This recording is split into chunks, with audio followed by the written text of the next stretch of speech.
नमस्कार, माली समाचार हिंदी में आपका स्वागत है। मैं दिनेश माली। क्या इसलिए ट्रंप को नोबेल शांति पुरस्कार देने की सिफारिश की थी? ओवैसी ने पाकिस्तान को लगाई लताड़। अमेरिका, आइए जानते हैं विस्तार से। ऑल इंडिया मजलिस ए इत्तेहादुल मुस्लिमीन यानी AIM प्रमुख असदुद्दीन ओवैसी ने ईरान के 3 परमाणु प्रतिष्ठानों पर अमेरिकी हमलों को लेकर डोनाल्ड ट्रंप पर और उन्हें नोबेल शांति पुरस्कार देने की सिफारिश करने वाले पाकिस्तान को जमकर लताड़ लगाई। उन्होंने इजराइल और ईरान के बीच चल रहे संघर्ष के बीच अमेरिका की एंट्री पर कहा कि क्या इसलिए पाकिस्तान ने ट्रंप को शांति पुरस्कार देने की सिफारिश की थी? क्या इसलिए पाकिस्तान के सेना प्रमुख असीम मुनीर अमेरिकी राष्ट्रपति के साथ लंच किया था? आज ये सभी बेनकाब हो गए थे। ईरान पर अमेरिकी हमलों पर AIM प्रमुख ने कहा, यह अंतर्राष्ट्रीय कानून और संयुक्त राष्ट्र चार्टर का उल्लंघन है। ऐसा करके मुझे यकीन है कि आने वाले 5 साल में ईरान एक परमाणु राज्य बन जाएगा। हमले से पहले ईरान ने अपने भंडार को स्थानांतरित कर दिया होगा। यह एक निवारक नहीं होगा। अब कई अरब देश सोचेंगे कि उन्हें परमाणु क्षमता की जरूरत है। उन्होंने कहा कि हमें यह भी याद रखना चाहिए कि 16 मिलियन से अधिक भारतीय खाड़ी और पूर्व में रहते हैं। अगर उस क्षेत्र में युद्ध छिड़ा जाता है, जो दुर्भाग्य से बहुत संभव है, तो इसका वहाँ रहने वाले भारतीयों पर गंभीर प्रभाव पड़ेगा। भारतीय कंपनियों ने इन सभी देशों में या खाड़ी देशों में जो निवेश किया और विदेशी निवेश का एक बड़ा हिस्सा इसी क्षेत्र से आता है। ईरान के पास परमाणु हथियार होने के बारे में सिर्फ अफवाह फैलाई गई है।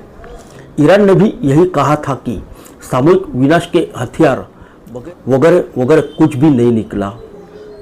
ओवैसी ने कहा कि अमेरिका की ओर से किए गए इस हमले से नेतन्याहू को मदद मिली, जो फिलिस्तीनी का कत्लेआम करने वाला है। गाजा में नरसंहार हो रहा है और अमेरिका को इसकी कोई चिंता नहीं है। अमेरिका की नीति केवल इजरायली सरकार के अपराधों को छिपाने की है।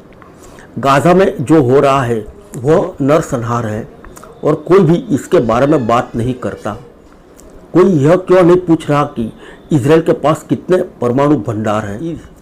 ईरान में इन 3 या 4 जगहों पर अमेरिकी बमबारी करने से वे नहीं रुकेंगे। मेरे शब्द पर ध्यान दें, ईरान भी अगले 5 से 10 वर्षों में ऐसा करेगा।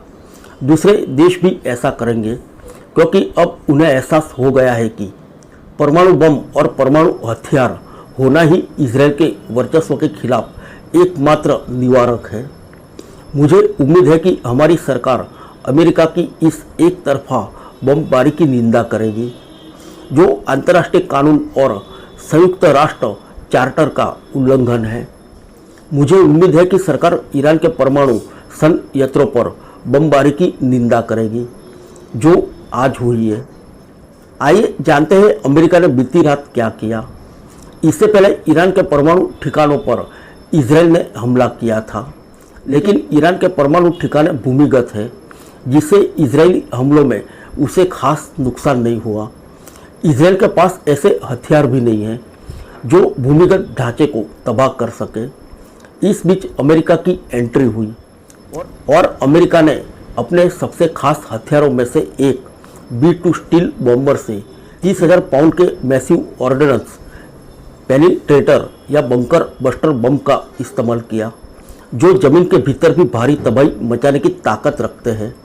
इस दौरान अमेरिका ने 3 प्रमुख ईरानी परमाणु ठिकानों फोर्डो, नतांज और इस्फहान का निशाना बनाया।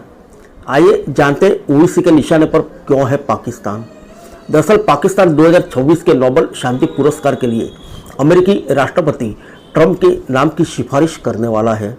उनका कहना है कि भारत पाकिस्तान संघर्ष के दौरान ट्रंप की कूटनीतिक दखल और मध्यस्थता से बड़े युद्ध को टालने में मदद मिली। यह आधिकारिक ऐलान ट्रंप के व्हाइट हाउस में पाकिस्तानी सेना प्रमुख असीम मुनीर की मेजबानी के 3 दिन बाद किया गया। गौरतलब है कि पाकिस्तान की ओर से नोबेल के लिए ट्रंप को नामित करने के वादे पर ही मुनीर को व्हाइट हाउस में आमंत्रित किया गया था। ट्रंप लगातार दावा करते रहे हैं कि उन्होंने भारत पाकिस्तान के बीच संघर्ष को रुकवाया। हालांकि भारत उनके दावे को सिरे से खारिज कर चुका है और यह भी साफ करता रहा है कि भारतीय सेना के भीषण जवाबी हमले के कारण पाकिस्तान को संघर्ष रोकने के लिए गुहार लगानी पड़ी। फिर मिलेंगे अगले बुलेटिन में अन्य किसी खबर के साथ। तब तक के लिए इजाज़त दीजिए। नमस्कार।